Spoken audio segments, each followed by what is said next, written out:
Guys, today in this video we're going to show you how to make popcorn without the microwave. Yeah!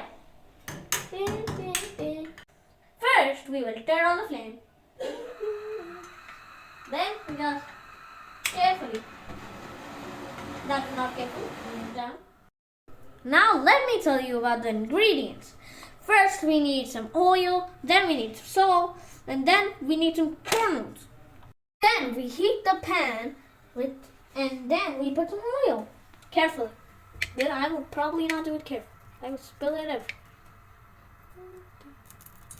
Hey, don't do this to me. The salt. A little too much salt. Mix it. And then we add the popcorn. Come on, let's do this. Ah, it's popping! How is it popping? I haven't even put it all. How are you popping? Now that we have the popcorn popping, now we can wait. So let's wait.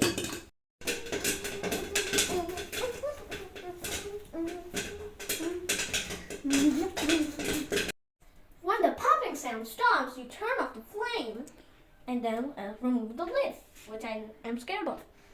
It's heated. It's heated. It's heated. I would do it for you. It's heated. Ah! Too much popcorn. Scrumptious. Scrumptious.